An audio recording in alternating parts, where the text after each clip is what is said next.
Hey everybody, Rich Eisen here, getting set for my NFL Game Day morning Zoom meeting for a Week 10 show on Sunday, and I figured I'd sneak into my office for a nice little mental exercise, help me get ready for that meeting and that show by running through for you the rest of the Week 10 schedule, and it is a doozy with a lot at stake, especially since the Miami Dolphins beat the Baltimore Ravens after pretty much throwing everything at them, from a quarterback with a fractured finger coming off the bench to a flea flicker screen to a tough defense to their guard, Robert Hunt. They threw him at them, technically, or he threw himself at them. At any rate, because the Ravens lost, the Pittsburgh Steelers at home against the winless Lions, once upon a time 1-3. If they win this game to win their fifth straight, the Steelers would be in first place in the AFC North through 10 weeks of this NFL season. And then the Cleveland Browns at the same time will be in New England for a huge matchup between 2,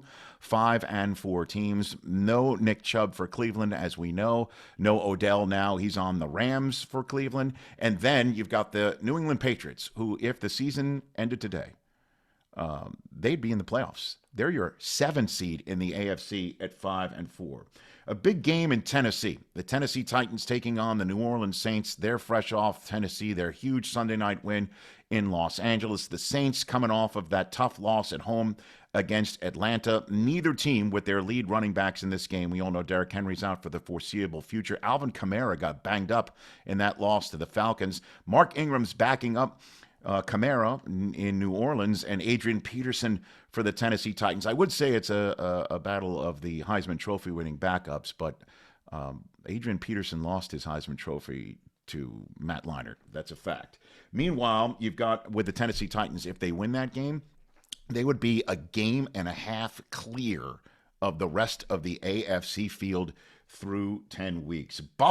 Can Buffalo bounce back from that inexplicable loss against the Jacksonville Jaguars, against the Mike White experience, as he's going for the New York Jets in his second home start? And we all know the last one, 400 yards in that game, and that shocker against the Cincinnati Bengals, who are on a bye week, along with Chicago, the Giants, and the Houston Texans. Speaking of the AFC South, the Indianapolis Colts, once upon a time 0-3 with a win against Jacksonville at home, they could get back to 500. They would get back to 500. They're currently the 12th seed in the AFC, while the Jacksonville Jaguars, will they be able to come up with the first winning streak in the coaching career of none other than Urban Meyer? Also in the early window, Tampa Bay comes off of its bye week. Last time we saw Tom Brady and the Bucs, they had lost in New Orleans. Now they are taking on the Washington football team in that one. 4 late window games. Arizona, Kyler Murray and DeAndre Hopkins are going to be game time decisions. Chase Edmonds is on IR. It's now James Conner who's the lead back there against Carolina, as we all know,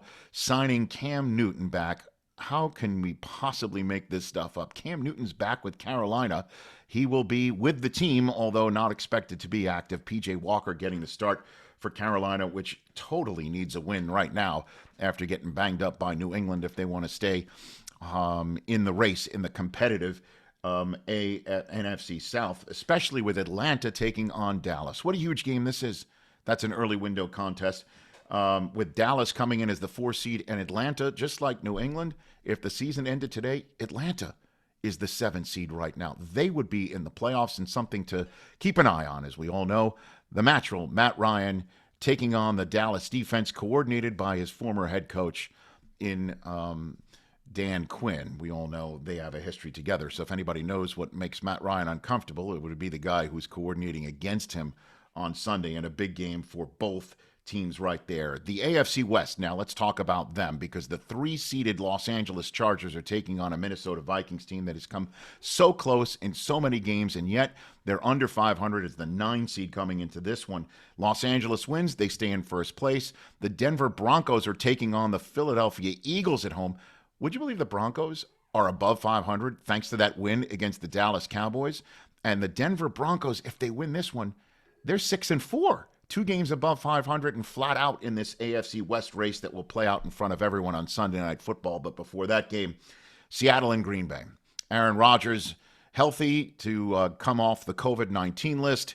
He will have one day of being back in the building before he hosts a game in his building.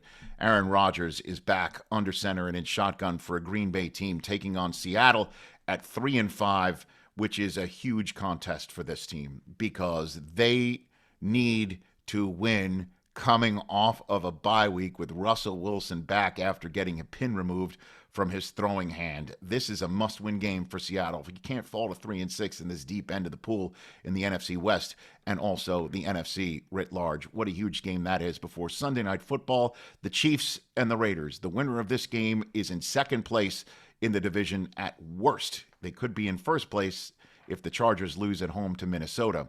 And the Chiefs can be right back on the beam with a third straight win. They would be above the Las Vegas Raiders, who need to bounce back from that head-scratching loss against the New York Giants last week. What a huge Sunday night game that is in the desert.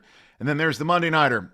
Against all odds, here come the 49ers, the odds being the Los Angeles Rams coming into their house, needing this dub, licking their wounds, and the 49ers, like the Seattle Seahawks, haven't looked anything like we expected them to at 3-5, but they do have Debo back and Ayuk coming off the schneid. And, of course, George Kittle is back. And this team has had the Rams number more often than not. However, will Von Miller be up and active? It's possible Odell Beckham could be wearing his number 3 for the Rams, especially now that Robert Woods blew out his knee in practice on Friday. He is out for the season, and Odell is now a highly necessary part for the LA Rams coming off of that Sunday night home loss against the Titans.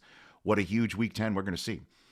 Game day morning, 9 a.m. Eastern Time on NFL Network, all 4 hours to take you up to the early morning kicks out west. But the 1 o'clock kicks out east. We'll see you then.